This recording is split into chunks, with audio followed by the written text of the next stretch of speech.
The League of Maritime Editors (LOME) has urged President Ahmed Tinubu to expedite action on the rehabilitation of collapsed critical port infrastructure, as well as the disbursement of the Cabotage Vessel Finance Fund (CVFF) that has lingered over the years. The president of LOME, Chief Timothy Paul Okorocha, made a call at the League's 25th anniversary, which was held in Lagos with the theme "Harnessing Nigeria Potential in Maritime and Blue Economy." Yes, my name is Chief Timothy Paul Okorocha, the president of the League of Maritime Editors.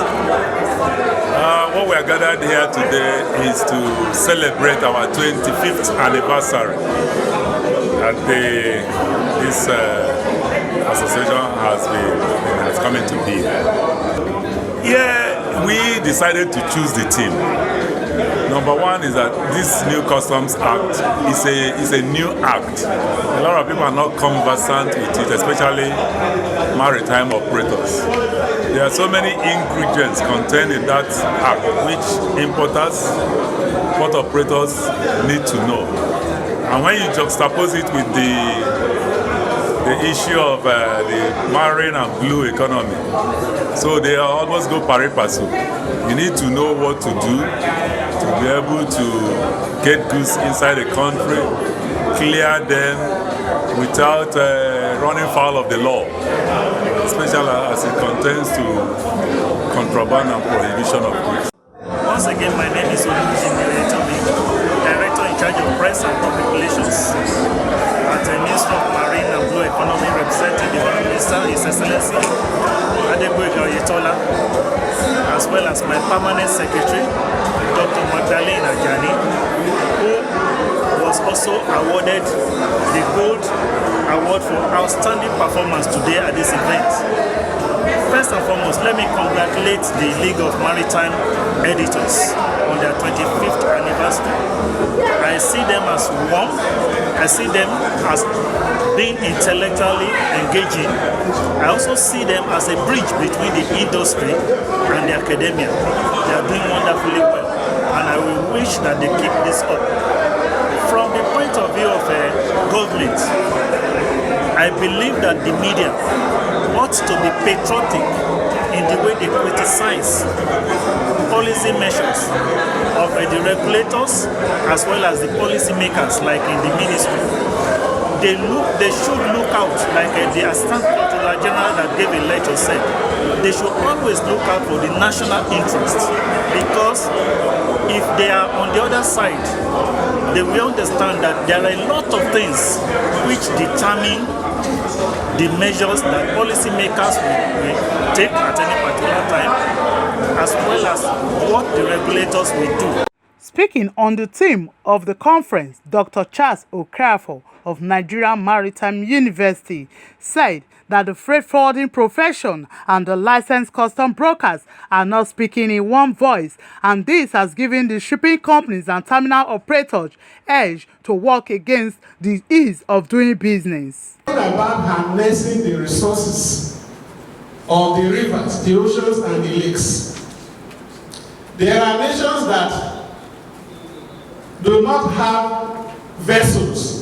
Even as a nation that don't have them, we can hire and charter vessels to lift our petroleum product. But what was Obasanjo's grounds for denying us that right?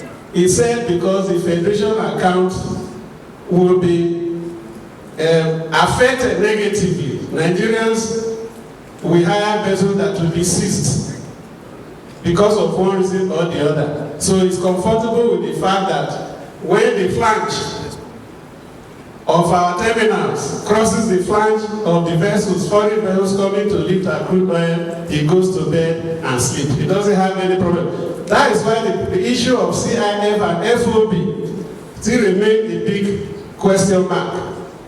Why Nigeria continues to trade on FOB rather than CIF? Because they have comfort in selling our products and go to sleep. And that is why we have also not earned $1 from crude oil export. It is an anomaly. And each time we talk about that, the attention is always focused on the customs. It is wrong. The main problems we have in our ports are the shipping companies and the terminal operators. Those people are seriously hampering trade. Let me give you an example. I spoke as a lecturer, but I'm also a customs license agent. I have a job at one of the terminals. I don't want to mention this.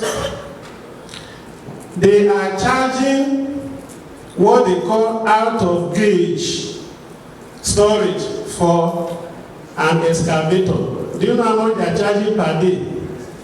483,840 naira per day. Even if you bring in a 0.747, are you supposed to pay that much? Every day, 840-something thousand naira. Then tomorrow we will say that prices are expensive in the markets. Why would they be expensive? So our searchlight must be focused on those terminal operators and the shipping companies, most of which are foreign. So that is number one. I think the what do you call them? The agent associations, NAGAP, ANCLA, AFLON, AREP, and whatever. You people are doing the service to this industry. You do not speak with one voice. That is why these shipping companies and terminals are very happy that you are fighting among yourselves. Because doing that, you cannot come and hold them to ransom as it used to be in the past. You have to call yourselves to order. I don't know what territories you are trying to guide by doing what you are doing. Fighting among yourselves is providing the service providers leeway to rip off Nigerians. And the ripple effect is what you see when you go to our markets. It's everywhere. Put your acts together and fight a common cause, and they will chill.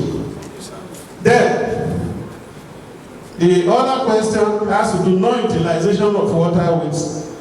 And the questioner talked about some waterways from Okeafa to Tinkan, to Festac and all of that. I think that falls squarely within the purview of the Nigerian inland waterways. Around somewhere, at least I know a bit of the geography of that place.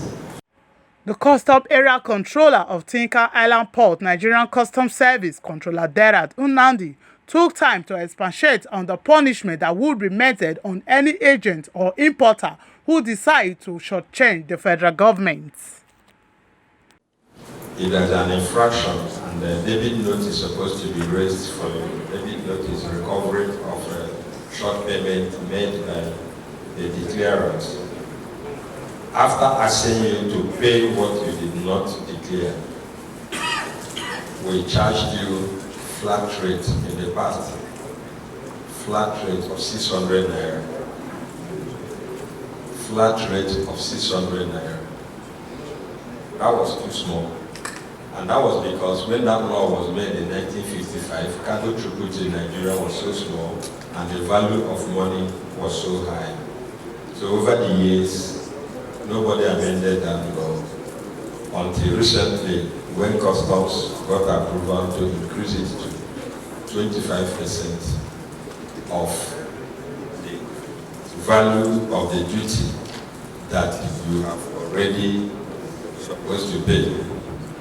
However, under the new Custom Act, it has been further enhanced to include the fact that you will pay 25% penalty, you will pay the shortchanged value. If you are supposed to pay 10,000 naira and you paid 4,000, you will pay the 6,000 and you will pay the 25% of the 10,000 which you are supposed to pay in ab initio.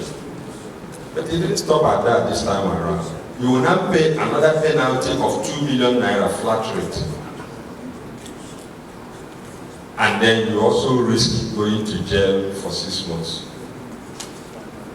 So the new law now is that you pay what you are supposed to pay, the shortchanged one. Number one, you must pay it. Number two, you pay 25% of the real thing you would have paid before. You now pay it as punishment. then you also get punished again for paying extra 2 million flat rate. So it does not matter now if you short paid 200 naira.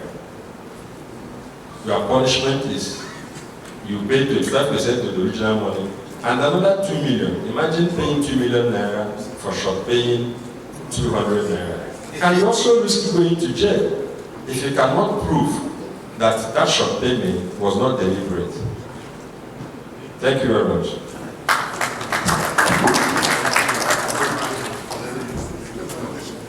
The maritime stakeholders were of the opinion that they are not feeling the impact of the economic port regulator, which is the Nigerian Shippers Council.